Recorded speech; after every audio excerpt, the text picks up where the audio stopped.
how did you start making content? When did you start, and why? I started like 10 years old, probably. The first content I ever made was back in the day, Call of Duty videos. We would record our screens and then we would make montages of like the best clips we had in the Call of Duty game. So there was like this whole phase called like trick shotting, where you would play in Modern Warfare 2 and you would do like crazy spins and then try to get the best kill cam, basically. That's 360 no scopes. Yeah, dude, 360 no scope era. So that's where I started. I bought this like PVR, which was like a recording device for your Xbox to go into your computer. And I basically started my content journey essentially from recording my Xbox screen and then editing videos at like 10, 11 years old from those like montages. And nothing ever really came of it, but it was like the first time I ever really got into making videos. It was the first time I learned how to edit on Sony Vegas Pro, which was like super old software from back in the day. And it was a like really good exposure into like, now that looking back on where I am now, to just like getting into content. And a lot of people from that time are actually like crazy successful now. Like all of the Face Clan guys, I was playing with them. It was that era. So yeah, that was like what started it. And then essentially over the years, I always documented my life, like any interest that I had, any hobbies. After the video game stuff, it was skateboarding. So I bought a camera and I would make skate edits, very similar to the Call of Duty stuff, and post those on YouTube. And then in high school, university, it became more business content because I started getting into like different types of like online business, watching guys like Gary Vee. Dropshipping was like the hot new business at the time. And so I was watching a bunch of content centered around that. And I basically just, since I was 9, 10 years old, I've always been documenting every hobby, everything that I've ever been into. And I've just been drawn to posting it online and editing it. And I don't know where it came from or why I'm so like attracted to doing that, but it's kind of been a thing that's always followed me, and I don't think I'll ever stop.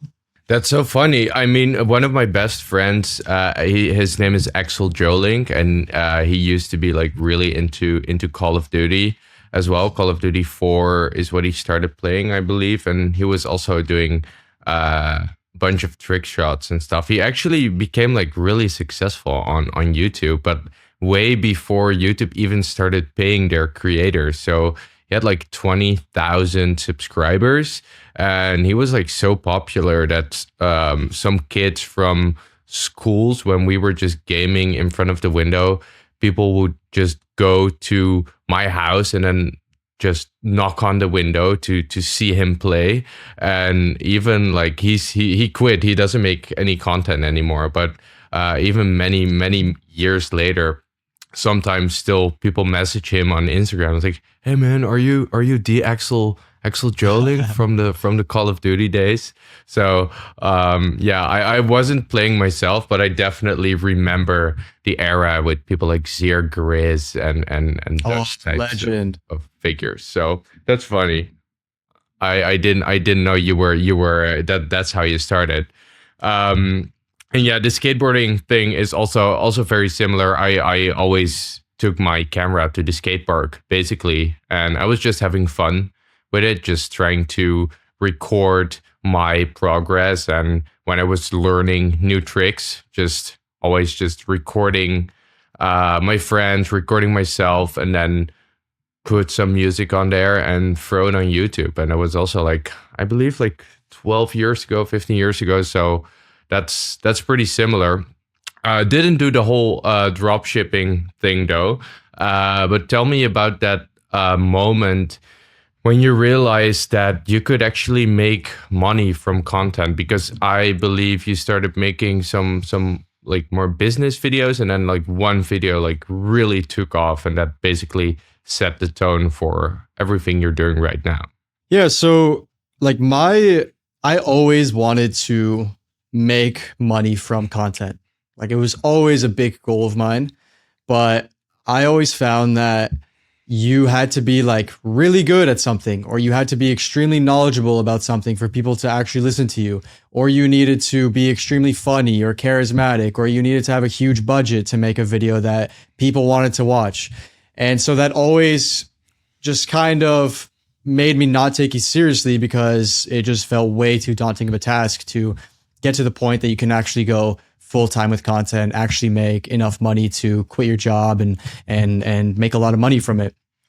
Until I started watching a lot of online money finance content. I started watching some of these like 16-year-old, 17-year-olds who were making a bunch of money drop shipping and selling products online. And so that took me down this path of trying to start these online businesses. I tried a bunch of drop shipping stores. I tried eBay reselling, where I was going to like thrift stores and trying to buy clothes and reselling it. Like I knew anything about that. Is lost so much money buying stupid clothes, man. So I went down that path for a while, and what was very interesting about that was I wanted to become like these YouTubers who are making this finance content, but I wasn't an expert in any of this business stuff. I had no success in the businesses, but I still wanted to document it. And I still wanted to talk about these businesses. So I started just documenting my failures, basically. Like I just made videos about how I lost a bunch of money trying this third dropshipping store this month and how that kind of sucks. And how I started all these different businesses, and some of them, some of them were actually decent. Some of them made me money. Like I had this detailing business where I was cleaning people's cars on their driveways, and I made a video about that, just making like a 5-minute video on how to start a mobile detailing business that makes you $600 a day for under $500, which was goated business model at the time, by the way. I think I put a lot of people on because I never saw anyone doing that. And then that video got 800,000 views in less than 6 months. And then the next summer that I went out to try to do that business, I saw a ton of detailers out there doing door-to-door sales, cleaning people's cars on driveways. So all that is to say that I kind of found this like alternative path to making money through content, which was not being an expert or anything, but just documenting the journey. Even if that meant failures, even if that meant I'm not an expert in anything, I just wanted to authentically talk about the things that I was interested in, even if I wasn't, a millionaire or making a bunch of money from it. Yeah, which is way more relatable to most people, right? I mean, if I watch someone who makes $1 million and tells me how easy it is, I feel like, all right, well, easy after I buy their course or whatever. I'm like, okay, this is one of those guys. But someone who's actually trying to make a living out of the things everyone is recommending and then struggling, seeing that it's not that easy as people make it seem, I understand why that performed really well, because people like to watch relatable stuff. I think that's why social media became so popular. Yeah, and that was a big part of those original videos as well. The first dropshipping video that I made was a video about how I failed this dropshipping store, but the beginning part of that video was me saying, I see all of these guys starting these dropshipping stores, making a bunch of money, and it seems super unrelatable. So I'm going to try this business as a guy who has $1,000 in his bank account. I'm in my mom's basement. All I have is this computer, and I'm going to try this business, and I'm going to tell you what happened, whether I make money with it or I don't. And that video I think it's at over 900,000 views now. Yeah. I think is that the video that like absolutely blew up on your YouTube channel and made you a bunch of money, and also made you realize like, all right, this is actually possible. I might be able to do this full time. Yeah. So what the progression was, I was making YouTube videos for a while. I stopped because I went to school and I kind of gave up on the dream. And then during COVID, I was like, I'm bored. I really want to make this content thing work. I'm going to start posting on YouTube again. So my first videos back were the first one was me doing like Uber Eats. I was like an Uber Eats driver, and I gave my thoughts on, is this worth it to make money with this business or this side hustle? The next video was my video about how to start a mobile detailing business. And that video blew up to 800,000 views. That got me monetized for the first time, got me my first 1,000 subscribers. And then a couple videos after that, I posted the dropshipping video, which took things to the next level, because with the mobile detailing video, it was like first viral thing ever. And it was like the first sign to actually take it seriously. Then I posted the dropshipping video. That video got about 500,000 views in 3 months and made me over $20,000 on one YouTube video. Wow. And so that was like, okay, I should probably take this seriously. Yeah. And what happened when you started taking it seriously? What did that look like for you? It went from I'm just going to make a video when I feel like it to I'm going to show up every single week and I'm always constantly working on something. So the first part was just always actively making content, thinking about content, researching content, looking into what actually makes videos perform. What is the structure of a video? Like, what are the outliers? Why does Mr. Beast have shit? Off the light. Why does Mr. Beast have, 100 million subscribers? What separates him from someone who has 100,000 subscribers? So it was a lot of just studying, researching, trying things, and like just creatively having fun with the content as well, and just giving it my all. Looking back on it now, there were so many mistakes that I made that I kind of missed out on a lot of growth because I didn't know what I was doing. Well, the main one is not doubling down on what was working. I thought at that time when I had 2 videos that worked, that were pretty different videos. One was about starting a detailing business. The other was about a dropshipping business. I thought I could just make content about anything to do with business or finance or money. And like, I'm like a star, like every video is going to blow up. And I quickly realized that that's just not how it works. When you have something that works, you should absolutely just double down on it and just keep giving people what they want, what they're there for. Because when you try to diversify too early, you haven't built up an audience. You don't really have people who are there for you. They're usually just there for the topic. And if you have a good video this month, but then you drop a video next month that is like completely a different topic or something completely different, most people are not going to resonate with it. And it really kills that momentum, like a lot. It really instantly kills the momentum. And so it's tough because as creators, we want to be creative. Like it's literally in the name. We want to work on the stuff that we want to work on. We want to make videos that we feel passionate about. And sometimes doing the same thing that you did last month is not creatively fulfilling and it's not challenging. So you're kind of left with this decision to make with, should I do what's smart from the business perspective or should I do what I feel creatively as an artist would be most fulfilling? And so it's a tough thing that I think every creator has to go through. Yeah, this is very recognizable for me. I relate to this a lot because I remember like started posting on YouTube I decided I wanted to start making like explainer documentary type videos on YouTube. And I was doing this while I was working full time as a journalist for the Dutch news. And I said, like, I'm going to publish a new video every 2 weeks, no matter what. So I gave myself that time constraint, and I worked in the evening. I worked through the weekends, and after 2 weeks, it just had to be done. That's it.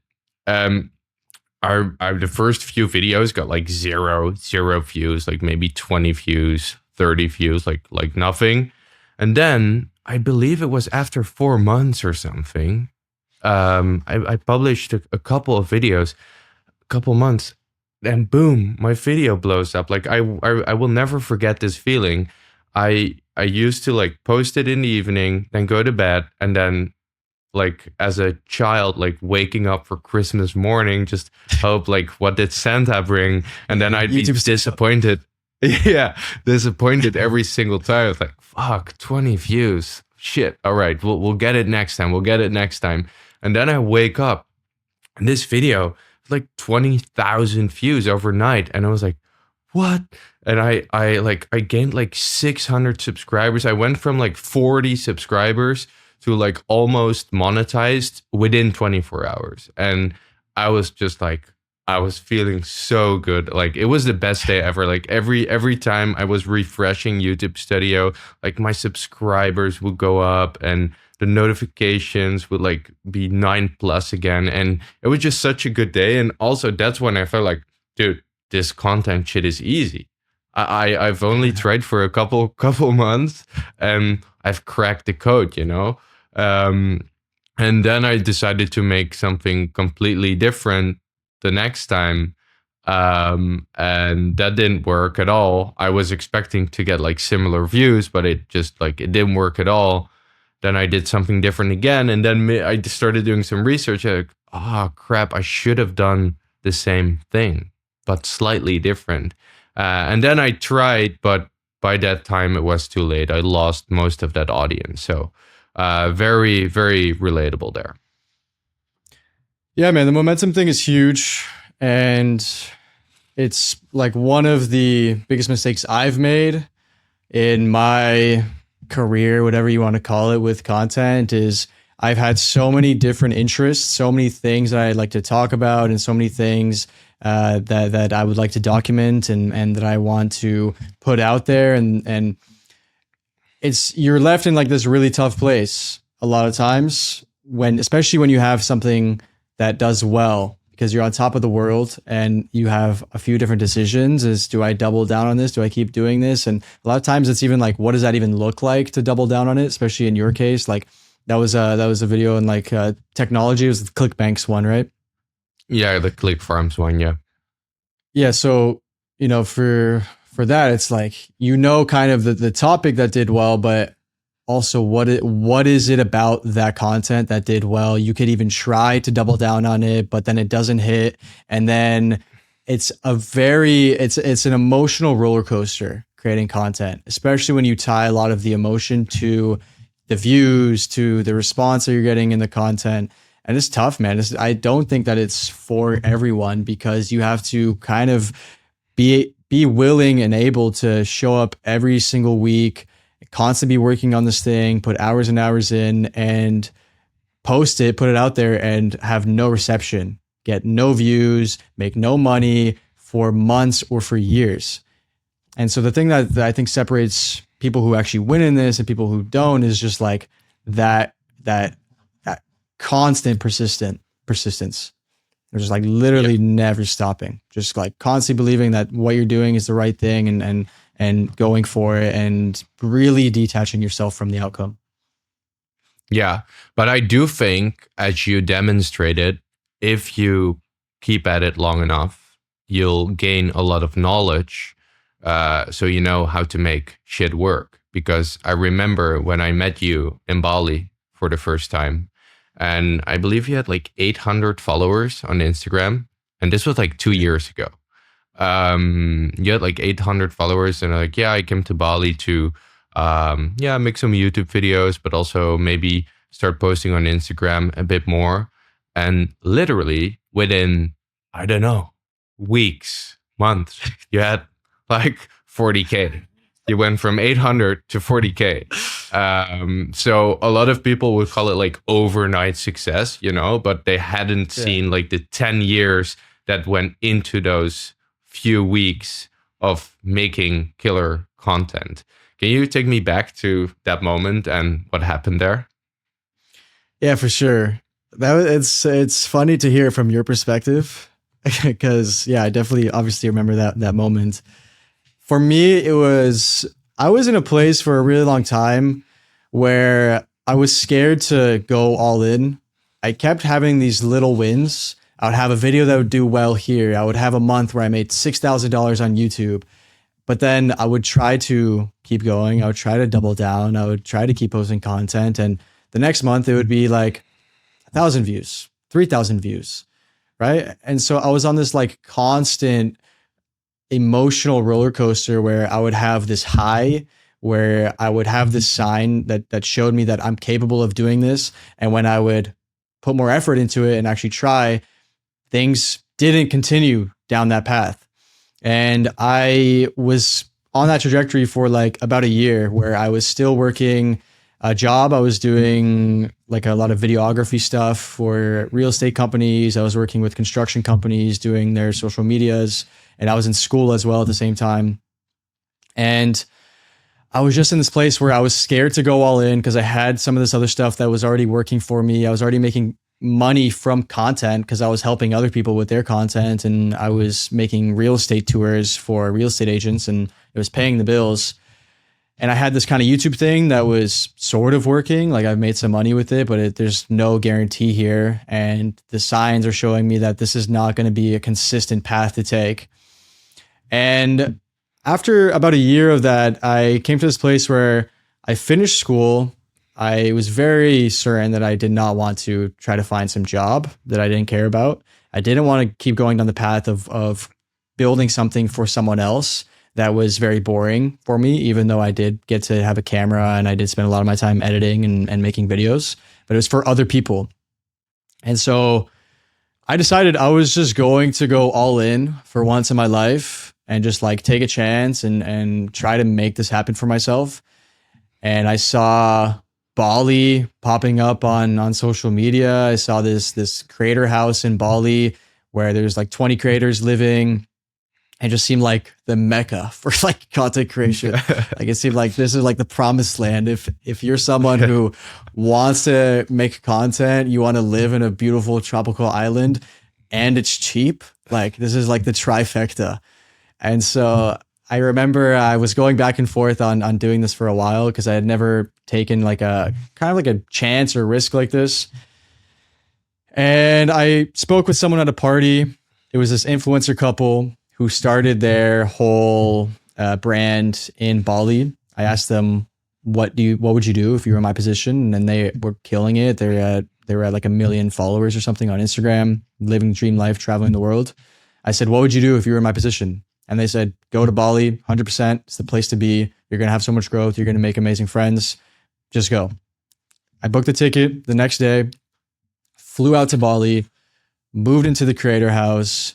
And my singular focus was I just want to blow up on social media. Like I was literally just in it for the numbers. Like I could give a fuck about anything else. I was like, I want to prove to myself that I know how to make content, that people will like actually care about what I put out there, that I can get millions of views. I want to really test myself. And that's what I did. I went out there. I just made every video that I thought of and everything that interested me. And yeah, like you said, first month went from 900 to 20,000 followers. And then by the time I left Bali a few months later, I had 40,000 followers. So yeah, super, super quick progression in Bali. It was honestly life-changing. Yeah, insane. And those videos where those real estate tours that you made to go viral. How did you land those videos? How did you get access to those videos when you didn't even have a big following to begin with? Like after they've gone viral, it must have been easy to go to these villa owners and say, hey, look at this. I'm Alex. I can get you millions of views. But how did you get started with those first few ones when you didn't really have any evidence to show for it yet? Yeah, so this is the perfect example of what happens if you just double down on what works. Because I went to Bali, I had no plan. I didn't know what kind of content I was going to make. I was still doing the finance content stuff, but I was a little bit burnt out from it. The process of making YouTube videos, and you know this, is super grueling, takes a ton of time. It's a lot of work. And I just wanted to make short form content and just see what happened. And so I made every video that came to my mind. I've made a lot of travel stuff talking about how much it costs to live in Bali. And I made some cool cinematic stuff with inspirational quotes on the screen. Like anything that inspired me, I just made that content. One day we went on this trip in Bali. We rented this massive villa for like super cheap. It was like $200 a night or something for this villa that would be like a $15,000 mansion in the Hollywood Hills. Like that's literally what it looked like. craziest place ever. I had never experienced anything like that. And we were just there with our friends. Like we literally paid to be there. I didn't get this place for free or anything, but I was like, I'm going to film as much as I can here. Like we were literally there for less than 24 hours because we were like, we were like, this is how much money we have. Like, can we get in and get out? We just want to get some shots. So I filmed everything I could while we were there. Ended up making a video out of that. That was just like, this is what $200 can get you in Bali. And then just like drone shot of the villa, some cool aesthetic shots. Ends up getting 15 million views. I was like, okay, that was crazy. Like that was like my 10th video in Bali and we're hitting 15 million views. Like so absurd. And at that point I was like, okay, I'm not going to make the same mistake that I made on YouTube. I'm going to double down on this because obviously there's something that's working here. If 15 million people watched this video and liked it and shared it with their friends. And I was like, okay, how do I capitalize on this? I was like, okay, there's a ton of villas in Bali, ton of real estate owners who are trying to get their places rented out. I see like an actual business model here. If I can get millions of people to look at your villa or your rental, your Airbnb, chances are a good amount of those people will be interested in booking that place and renting it and giving the owner money. And so that's a very valuable thing. And so I just started reaching out to tons of villa owners in Bali, just saying, hey, can I get a free night stay is how it started. Can I just get a free, just hang out with my friends in your villa. I'll make a video. Here's this one that did 15 million views. I'll do something similar for you. First one that I did, 20 million views. Work with this company, Alex Villas. Fucking sick return on investment for that, man. 3 night stay. It was like, what was their cost? $300 maybe? I think I made that company like hundreds of thousands of dollars because we had a 20 million view video and then we followed up with a 15 million view video and then I think a 10 million view video and then a few other ones that hovered around 1 million. So I got this company like crazy 40 to 50 million views of organic reach on Instagram, which they would have paid hundreds of thousands of dollars in advertising to reach that kind of numbers. So yeah, man, it was just from there, it was just doubling down on the real estate stuff. Every single time that I saw some cool opportunity or something cool that was kind of in this real estate, luxury, travel niche, I would reach out to companies and say, I'll make a video for you. And it very naturally turned into this like really fun business essentially, where I was just making content, traveling the world, living in mansions with my friends and going to cool parties and whatever, getting free stuff and eventually starting to get paid for it as well. Yeah, I mean that's a crazy bargain for Alex Villas, millions of views for a couple nights of free stays. But when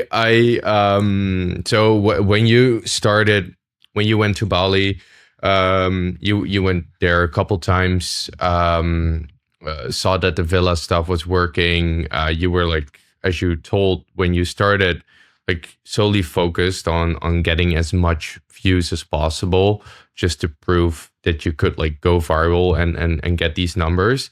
But correct me if I'm wrong, but I do feel like you have kind of shifted away from trying to do millions of views every single time, which also has something to do between the difference between influencers and creators. I don't know if that's true, but maybe you want to elaborate on that. Yeah, so here's the thing I've learned from going down this path of chasing millions and millions of views and trying to grow a big brand is that not all creators are treated equally.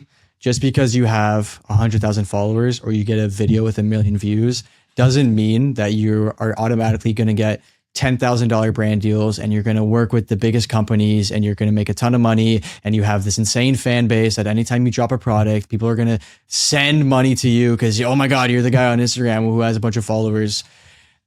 The way that I see it is there's 2 different paths or 2 different types of creators on social media. The first is the influencers. So that's the path that I just told you about. First path that I took on social media, which is strictly trying to get views, trying to reach a big audience, trying to get as many followers and engagement as possible. The way that you monetize as an influencer is mostly brand deals and selling other people's products. And the amount of money that you're making and your livelihood and your business is all dependent on how much engagement and how hot you are right now to as many people as possible. My experience going down that path is that it feels really good if you feel like the man because you have a bunch of people commenting and liking and following you, but you never feel like you're really building something. You feel like you're building something for someone else. I felt like I'm giving all this engagement to these companies like Alex Villas, to Zuck. I'm giving Zuck all this engagement. I'm working with these brands and selling their products.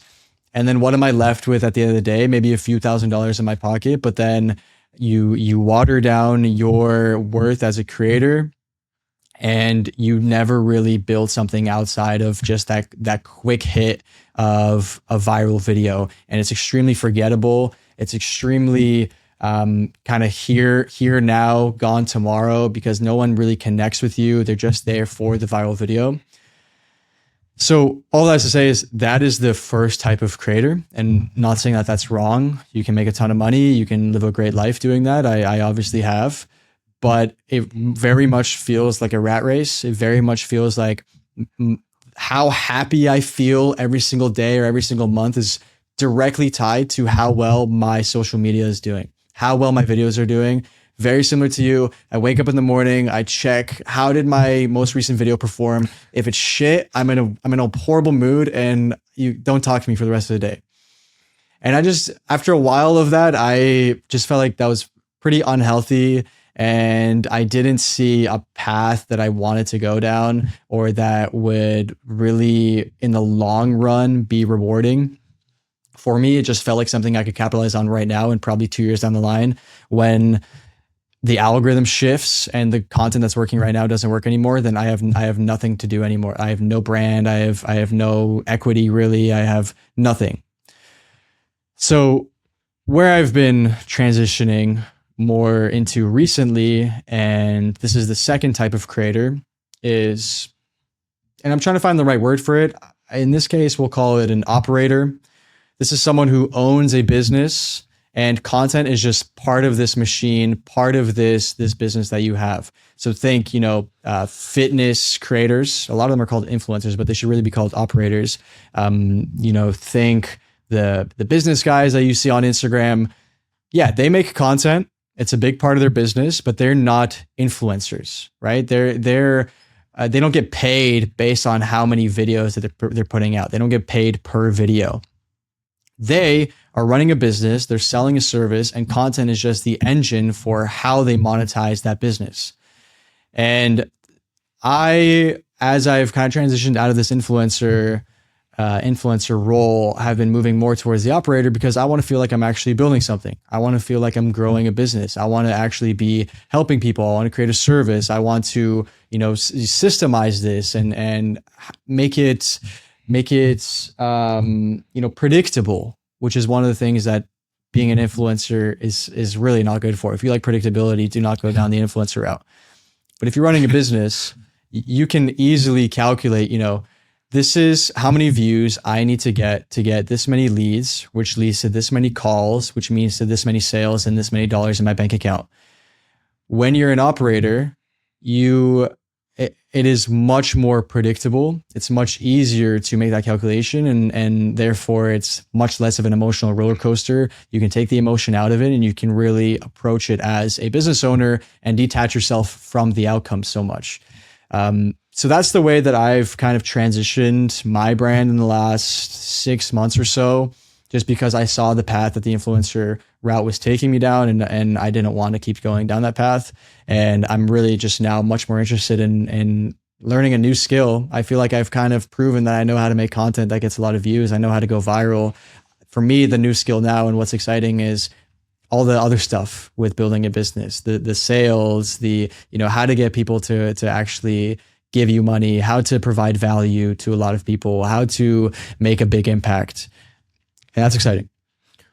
Yeah. And I also think an important difference there is, you mentioned if you're like in full influencer mode, you very much tie your self-worth to how your social media is doing. But also, if you're in more an operator mode, as you call it, I can assume that you can be happy with 1,000 views or maybe even 100 views if those 100 views are from the right people.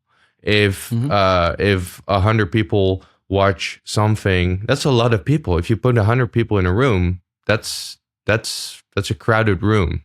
So if they're the right people that actually watch your stuff, I feel like that can be way more valuable than 15 million people who don't care about you. It's very true because I have friends who have less than 10,000 followers that were making 10 times the amount of money that I was making with 20 million views. Yeah, is this? I don't know if you can drop any of the numbers, but I remember being very impressed by this example of this guy doing like the refurbished iPhone thing. Yeah. Yeah, What the numbers, like the YouTube numbers? I don't know, but that's if maybe you can speak about this friend of yours, or maybe keep him anonymous. I don't know if you can name him or not, but I Mm, thought that was a very good example of someone who was doing very well for himself without yeah. actually getting millions of views. Yeah. So you're talking about my buddy Christian. Christian started a YouTube channel, a very niche YouTube channel about how to make money selling iPhones locally on Facebook Marketplace. That was his business. Just teaching people how you can make like 10 grand a month by just like going on Facebook Marketplace, finding a cheap iPhone, buying it, and then selling it again on Facebook Marketplace. And he would just spend all day driving around selling these iPhones. He saw that no one was really talking about this, and it was like really easy money for him and very consistent income because everyone has an iPhone. Most people who sell their iPhones are undervaluing it, or you can get it for a good price. And so he started making a bunch of content about this business, about how he flips iPhones, how he turned this into a business that makes him, I think, he was making over $10,000 a month. And then he grew that channel to probably around 10,000 subscribers, launched a school community teaching people how to do it, and then instantly got, I think, 100 people at a $200 price point into the community and was now making $20,000 in this community teaching people how to sell iPhones. Like, who would have thought? Who would have thought, man? This guy was making so much more money than I was with 30 million views a month on my Instagram, teaching people how to sell iPhones. And his videos were getting maybe 10,000 views, 20,000 views. But the reason that worked is because it was hyper specific audience. He solved a very specific issue and he was helping people solve this problem. It's very valuable. That's crazy. Yeah, that's insane. And I think this is also a nice segue into one of the things I wanted to talk about. Recently, you started working for School of Hard Knocks, where you help people to create better content, which I believe are most of the people you're helping are people that already have a business and want to add content into that business. So just curious, like, how did you end up working for School of Hard Knocks, and what's that been like? Yeah, I just from a DM, my boy Jack, who me and him now have become quite close friends. He is from my hometown in Canada. We followed each other about a year ago and just talked in DMs a little bit. And he makes a lot of content about how to make good content, how to make money from content. And somehow he got invited to this program and then referred me. I got on a call with the brother of James, who is the face of School of Hard Knocks. He said, yeah, you want to join? Like, it was super simple. It's very easy. And basically just asked me, like, how much work do I want to take on, and what kind of business owners or creators do I think I could help? And I said, I've kind of worked in every niche. I've tried to monetize my brand in every way possible. And before that, I was working with real estate agents. I worked with construction guys. So I know a lot about social media. And so Now, what I do with them is we help 6-figure and 7-figure entrepreneurs scale their businesses with social media and with content. So it's just a consulting program essentially, and we help these business owners who, you know, already have a successful business but don't really understand the social media game. You know, because if you're 50 years old or whatever, and you've been running this business for 10 years, like social media is still something that for most of them is not on their radar, but they see how important it is. So our job is really just to help these business owners simplify that content strategy and use content efficiently to get more brand awareness and get more leads and clients through the door. It's been an incredible experience. It's been super fun, challenging sometimes because I'm working with business owners in so many different businesses, like all over the place. So it's been very challenging, and it's been a fun way to kind of flex my creator muscle and like really test like, okay, do I actually know what I'm talking about? And it's been great. I have clients who are in real estate. I have a client who runs a nonprofit. I have a client who is in construction. I have clients in what's the most recent one? Most recent one is, this one's funny. He does like packaging for weed. Okay. So like for like dispensaries, like edible packaging, or like when you go buy some weed, he does like the crazy cool packaging, and he's trying to get more sales and get more clients for his business. So it's been a lot of just like curveballs and crazy companies, and working with them and using social media to grow them, which has been really fun. That's cool. I think the weed one must be pretty easy to market, or maybe difficult if the algo is blocking the weed stuff. I don't know. But is there any for people listening, because you're helping a lot of clients now. So if someone wants to start with social media, like you're helping your clients, what's the first thing you do? What should people do in the first 50 days that they're starting out? Well, first thing is just get clear on what the goal is, right? So like, is the goal to just get a bunch of followers? Is it just to get views and brand awareness? Is the goal to just get clients through the door? Are you a physical location? Are you an online business? The strategy really changes depending on what kind of business you are and what the goals are.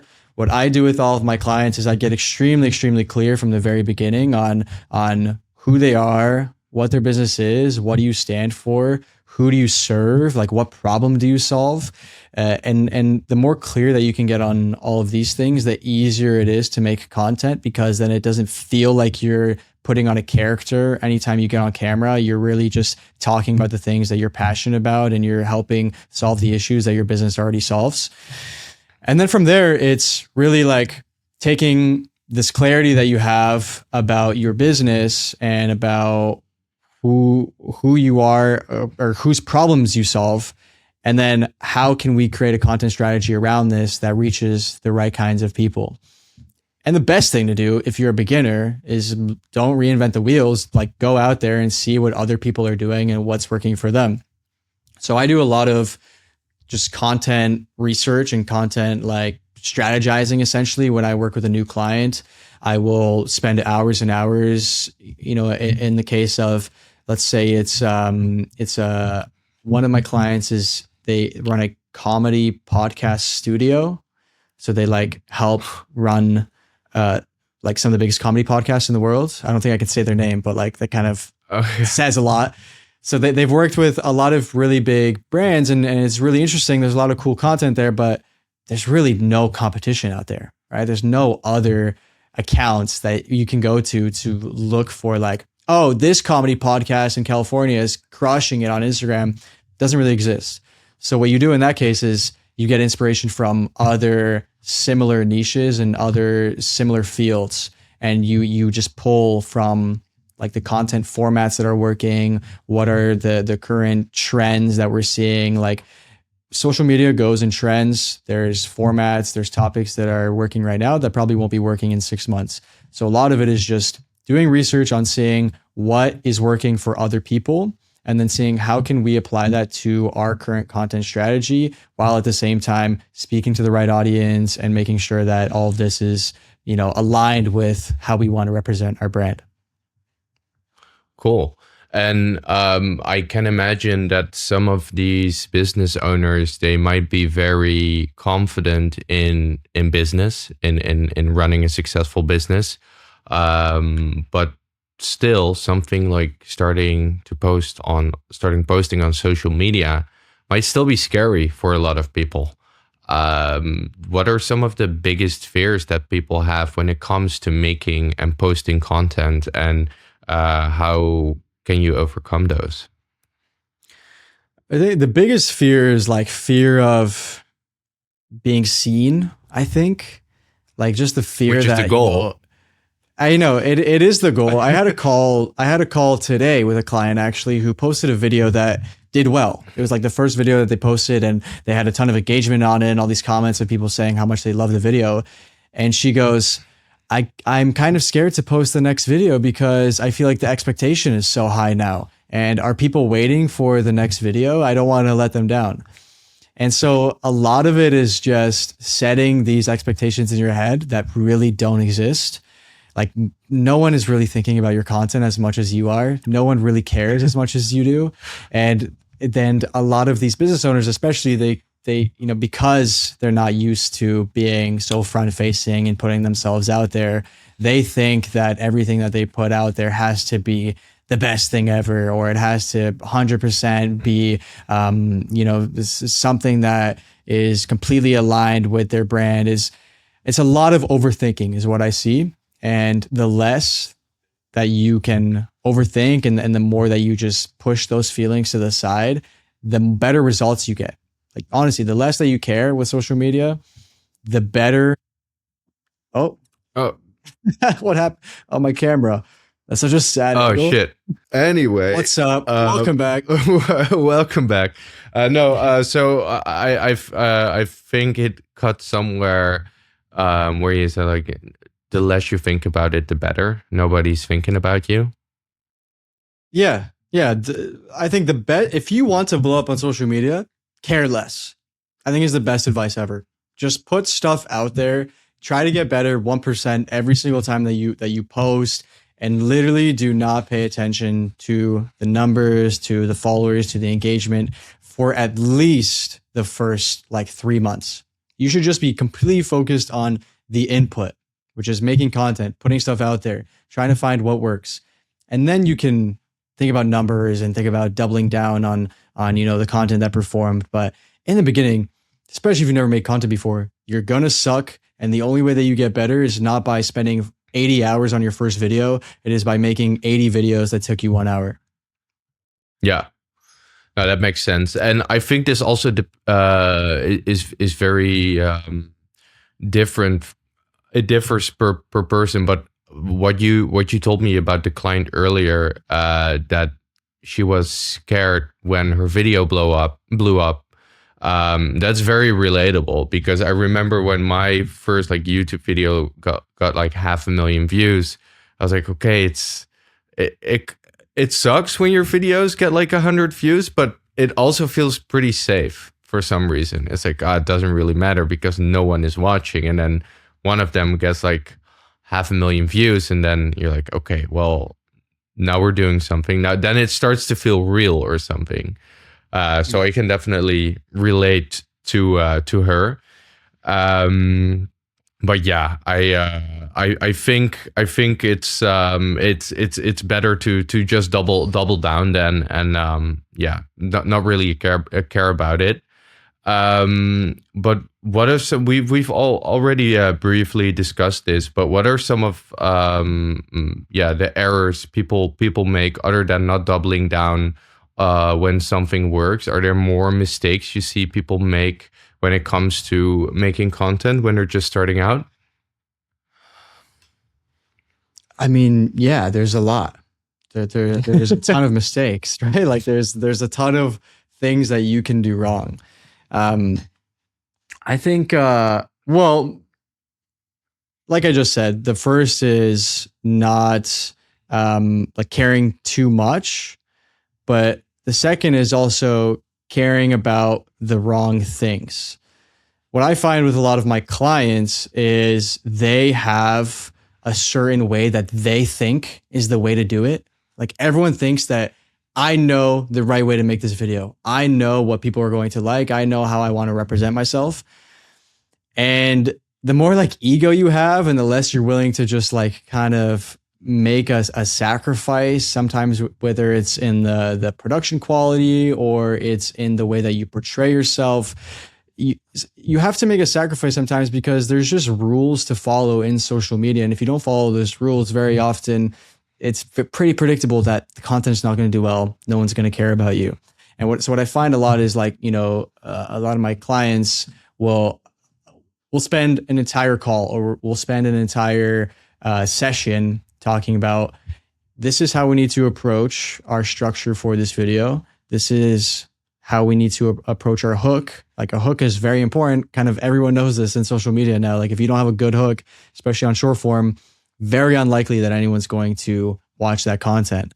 And what I find happens time and time again is for whatever reason, a lot of these clients, a lot of these people on social media, they think that this is like corny to do it this way, or they think that they know the right way, and they'll just not listen to this thing that is proven to these like, as much as it is like a creative pursuit to make content, there are rules that you follow. And if you follow them, you are statistically more likely to have an outlier and have a video that does well. And so I find time and time again, most of the people that do not get the results that they're looking for, it's usually because you're just not doing the things that you already know you should be doing. That's like 90% of it. There's only so many, personal brand videos and content strategy videos you can watch until you know like pretty much the gist of what makes a good video. You just need to go out and do it and test stuff and try it and like actually be willing to fail and be willing to do something a different way than you think is the right way and see how that performs. I learned this a lot from my dropshipping finance days because I was doing a lot of advertising. And with advertising, there's no emotion involved. You just make a ton of ads and you test them against each other and you see which one performs the best. And whatever reason that one that performs the best doesn't matter. You just go all in on that one. Who cares if you like the one with the purple font instead of the yellow font? If that one did well, you should double down on the one that did well. And a lot of times people think that they know better than what actually works. Yeah, I think this reminds me of A/B testing on YouTube or even ABC testing nowadays. Sometimes you'll make a thumbnail and you're like super stoked on the way it looks and you feel like, okay, this one's going to murder. And then it like doesn't do well at all. And then I change it to something else, the one that I thought didn't look pretty at all. And then as soon as I change it, the video starts blowing up. And you think you know what works, but you don't. It's very difficult to predict what is going to work. So obviously the more you post, the more data you have, the more feeling you'll get for it. But even then, I think the best, the biggest creators out there, they're still always A/B testing, ABCD testing. Always. Oh, you have to. Like it comes to a point, if you want to take this seriously, especially if you want to make money from this, it goes away from being a creative pursuit. It turns into business, and you need to take the emotion out of business. So if that means that you need to test 4 versions of this video and you like version 1, but version 3 is the one that way outperformed it, you have to figure out what you're willing to sacrifice. Are you willing to sacrifice your like creative liberty, or are you willing to sacrifice the profit and the growth of this business? So it really depends on what your goals are. But most people who are in this, you're in this to make a living. You're in this to make money. And the creative pursuit is fun, but you have to have both sides of it. Yeah, no, I agree. I think there's like 2 types of people. There's like the Mr. Beast who are like hyper optimizing and just studying the algorithm. Like every single microsecond of the video has to count, and every cut is thought, and even the ad breaks are super compelling, and it's just retention all the way through. And then you have like proper artists. They don't really care as much, and they might want to start out their YouTube video with like a 3 minutes of drone shots and I don't know, time lapses and some like slow music or whatever. But I think somewhere in the middle is probably where what I enjoy watching the best. Like it is still optimized, and but it's not like Mr. Beast shit gives me a headache. Yeah. Well, his audience is different, right? Like he's making content for kids. Yeah. Yeah, for sure. I mean that's a big difference. That's a big difference for sure. But yeah, I think if most of his audience are there that many kids though, there must be some adults watching his I mean, yeah, his he shit does as get well. like 1 billion views. So Yeah. is he making content for every? I mean, obviously there's adults. I think Mr. Beast is just a good example of just like how far we've gone down like the brain rot route, where like you need a cut every 3 seconds. You need bright colors. You need like, even if it's not for kids, like obviously a probably big majority of his audience is also adults. And a lot of that is just like to do. It's just where social media is now. Yeah, but I will say, and I think Netflix has gotten better at this.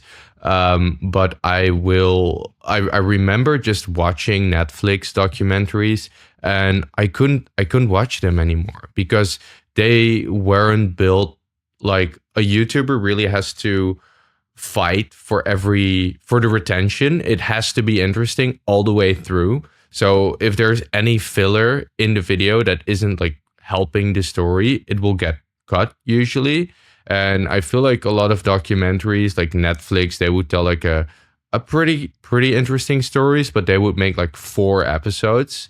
Um and now I believe they've started like taking notes from like YouTube creators, because there's a difference between like over editing, like hyper retention, Mr. Beast stuff, and just making something that is boring, like some of the Netflix stuff. So I feel like YouTube has had a positive influence on some of the more recent Netflix documentaries. Yeah, I actually agree with that. I also wanted to talk about the yeah, creator retreat you're hosting soon. How did you come up with this idea, and what will that look like? What can people expect? So the creator house in Bali that we met at, that changed my life in every single way, is gone now. We spent 2 seasons there, spent 8 months of my life living in that house. And it was just such an incredible experience. It was exactly what I was looking for when I was 23, wanted to blow up on social media, and this house and this environment that it created was the thing that gave me all the things that I wanted. And it's one of the biggest lessons I've learned doing this and growing my business and just going down this path, is that you can watch all of the strategy videos, you can watch all of the content and consume as much information about how to grow a business and how to make good content, all this stuff. But there's nothing as powerful as being in an environment with other people who are also doing that, who will push you to move forward, to take things to a bigger level, and a lot of times dream bigger than you can even dream for yourself.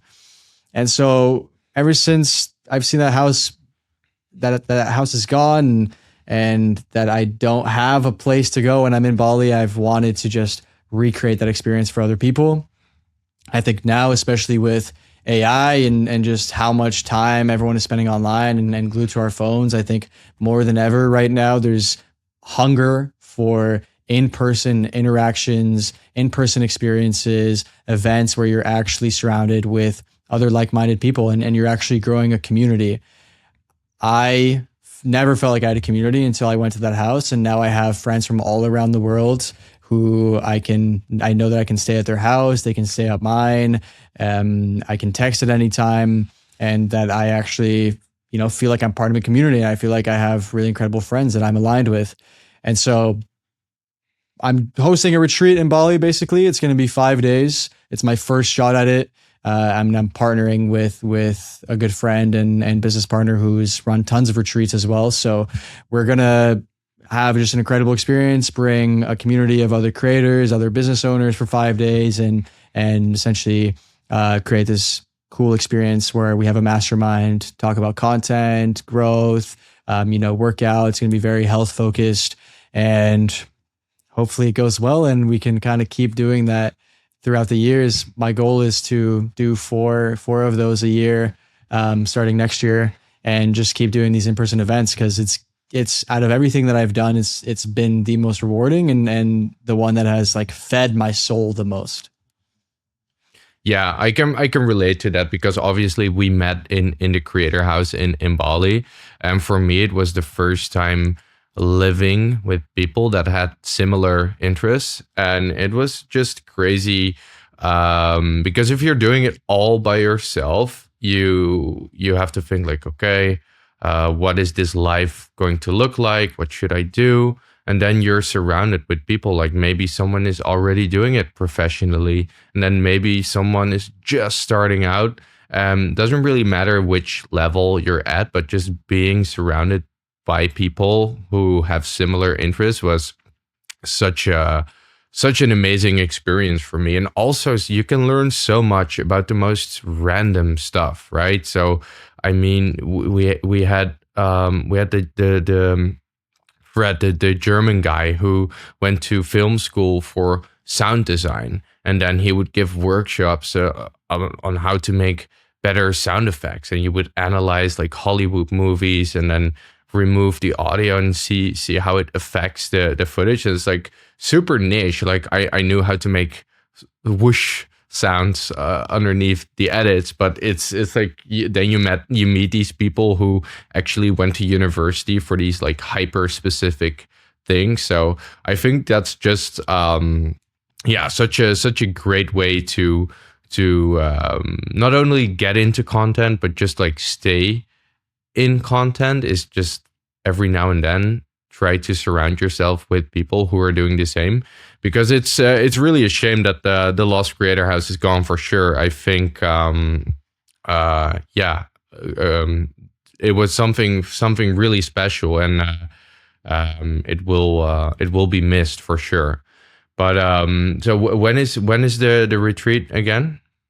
Yeah, it's May 20th to the 25th in All right. Bali, Indonesia. We'll put a link in the show notes. Finally, you're currently in Dubai.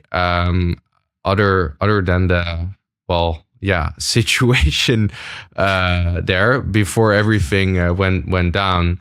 How's your experience been, content wise and people wise? Because you told me about some meetings that we're having and some sort of creator program. Mm-hmm. Yeah, Dubai is really cool. I've never seen, I mean, I've traveled the world in the past 2 years. I've been to every country that I've wanted to take off the bucket list, minus Australia, basically. And aside from Bali, I don't think that there's a better place to be to go to as a creator. I haven't seen any other country or city take content creators as seriously as they do in Dubai. There's a company here called Creators HQ, and they are the ones who are running the yearly events here. They brought Mr. Beast this year and David Dobrik and a ton of other creators.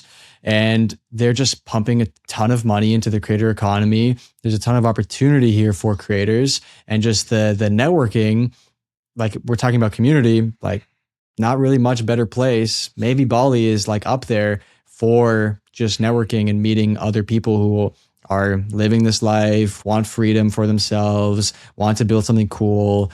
Everywhere you go, you're surrounded by entrepreneurs and creatives, and it's overall just been a really great place for me. It's been very just kind of lock-in mode. I honestly I don't go out too much just because, well, number one, like a big reason is this place is like super motivating. Like I go outside yesterday, man, we walked past this restaurant. I see 3 Rolls Royces, dude who looks like he's in his early 20s driving a Lamborghini Aventador. It makes you want to to think bigger, to take things to a bigger level, and it really pushes you and drives you. And so that was one of the biggest reasons that I came here. And I feel like I've definitely got a lot of that inspiration, and I feel like a fire under my ass that I've never had before, just being in that environment. I think the more and more as a creator, especially, that you can put yourself around other people who are in a place that you want to be, the better. It's very easy to get content and just surround yourself with people who like maybe you're more successful with, or you have more experience than, because it kind of feels good to like be like top dog or whatever, but it's not good for your growth. It's not good for, if you truly want to take things to a big level, and you want to grow a big business, or you want to have a lot of freedom in life. I always want to be like the stupidest person in the room, and I absolutely feel that here. So that's kind of the main reason that I came here. Obviously, the situation here sucks right now from like from a perspective of what does the future hold, and we have no idea. But it's a great place. I think, if you're a creator or someone who is in that position where, maybe you're in your mom's house or you're stuck in your hometown, coming to places like Bali, coming to places like Dubai, you will not regret that experience. Like, you just won't. It's even if you lose a few $1,000s in the process, the people that you meet, the experiences that you have, you're not going to miss the $3,000 in 3 years. But you'll be happy that you put yourself out there, you made that connection, and you tried to make it happen for yourself. Yeah, no, I completely agree. I mean, I have only briefly been to Dubai, and it will probably be a while before I can go back. I mean, hopefully it will be over soon, that I can go back there. But I can definitely agree regarding the whole situation in Bali, because that was literally life changing. And I don't think there's many places like that out there. Is there anything we missed? Anything you'd still like to emphasize or discuss when we're discussing the topic of how to actually make money with content? Well, I mean, we talked about, from like the business perspective. I guess one thing we could touch on would be how to find the right path for you, because there's a lot of different ways to make money with social media. And if you don't know Mm-hmm. which one is like most aligned with you, then there's a good chance that you'll go down the wrong path and probably waste a lot of time. So I don't know, maybe we can go down that. I don't know how you want to. Yeah, sure. Yeah. Yeah, I'm interested. So you mean other than finding a niche, or do you mean more in the creator versus, or the influencer versus operator mode? Yeah. So I think what I like, you know, it's very, what I see oftentimes, especially with people who were similar, in a similar position to where I was a few years ago, which I wasn't a business owner. I didn't really have any incredible skills in anything, but I wanted to make money from content, and I wanted to find a way to do to do that. So how do you do that as someone who, just wants to make content? How do you make money from it? How do you grow an audience? How do you grow a brand? And how do you grow a business, most importantly, that actually makes you money? Very similar to what I mentioned with the clients, a lot of it comes down to clarity. Like, if I had extreme clarity when I first got started about where I actually wanted to take this, I would have been much further than I am now, because I had point A, which was I want to make content, and I had point Z, which was I want to make money. And the connection there, I thought I just make content and I'll figure it out along the way. If you're someone who wants to treat content as a business and you want to take it seriously, you should think about that from the very beginning. You should be thinking about the money and thinking about how to actually turn this into a source of income and monetization from the very beginning. And it might change over time. There's a lot of people who think that they're going to go into coaching, or think they're going to monetize through brand deals, or think that they're going to sell a product, and then they change their mind later. But you should have some kind of path in the beginning that you're focused on. Otherwise, you don't know where you're going, and then it's very easy to get sucked into measuring views, measuring engagement, measuring followers, measuring all these vanity metrics as your source of fulfillment, and using that as the proof that you're going down the right direction. And I'll tell you from experience, that's not the right path to take. Do not go down the followers and likes path if you want to make money and you want to grow a business. It's cool. It'll feel cool. It'll feel good. And if you want to do it just to look cool to your friends on your friends from high school, then go down that path. But if you want to go down the business route, think about that from day one, and then use the content as the engine for driving revenue for the business. Yeah. And for people, I think that might be easy for people who already have a business. So if you are, I don't know, maybe you're a comedian and you want to get more people to buy tickets to your show, then of course you'll post highlights, and then people think you're funny, and then they'll go to their show. Or maybe you have a diner or a restaurant or whatever. So if you already have an existing business, I can imagine that's easier to do. What can people do what can it look like for people who don't already have a business but also don't want to become like a major influencer per se? Mm-hmm. You have to be interesting or interested in something. Usually, especially now, what I see in social media, the trend is that people are really going away from these big influencers that people just follow because they like their personality. People are being much more gravitated towards micro influencers who focus on one specific thing, and that's what their entire brand is about. A good example is there's this like beekeeper. She's like super viral, and she just makes videos about bees. And she's like been on Joe Rogan now and probably makes a ton of money. Really? Yeah. And it's just like super niche interests that you wouldn't think that you can monetize, or wouldn't think that there's anything to grow outside of maybe just like some interesting honey. Honey, some interested followers and honey. But like the more, if you have a niche interest or something that is something that you're very interested in that isn't like this big broad topic, then you're going to naturally attract other people in that, because usually there's not much competition. And so it makes it much easier to just find the right people. Very similar to what we spoke about with the reselling the iPhones.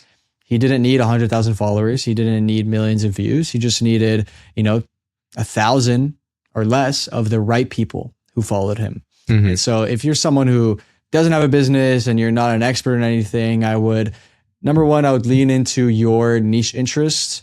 I would double down on those and document as much as you can about it and get good at it, right? The more that you document the things that you're interested in, the more that you learn about them, that is naturally going to turn into something that is valuable, because people who are also interested in that thing will want to learn from you, and they'll want to follow you, and they'll want to be involved in a community, because chances are a lot of people, like if you're talking about, a very, let's say, like you're into cars from like Southern Korea, at like a car community or whatever, just a very niche interest.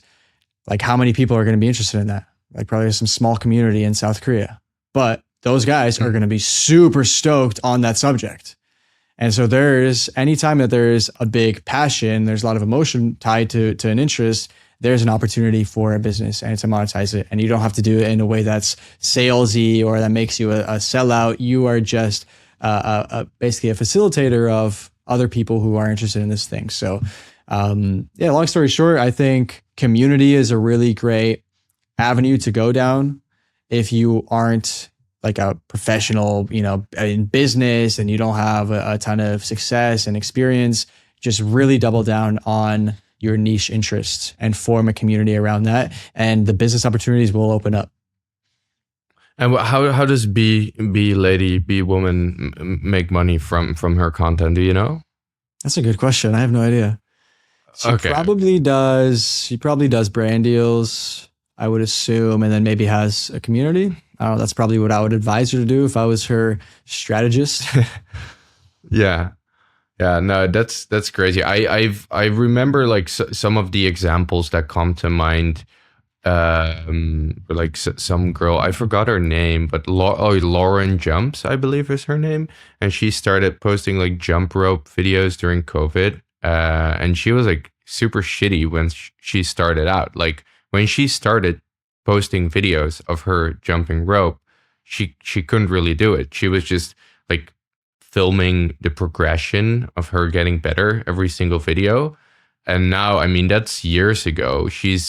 I believe she's one of like the top jump ropers on the planet right now. Like she's insanely skilled, and she has her own jump rope that you can buy, and I don't know. She has a bunch of ways to monetize it. But I think that's a good example of someone who's just passionate about something that's very niche, but started recording the entire process even before she was good at it, and now, yeah, has been doing this professionally since over 4 years now. Yeah, it's sick. Yeah. So, bro, I think that was awesome. I think I learned a lot. It's always good speaking to you. Where should people go if they want to keep up with your stuff and potentially join that villa retreat? Yeah, just Instagram, Alex Ulbin, Ulbin. That's Easy it. enough. Yeah. Okay. Just plug in the Insta. All right. Well, thank you, bro, and yeah, speak soon. This was awesome. Thanks, dude.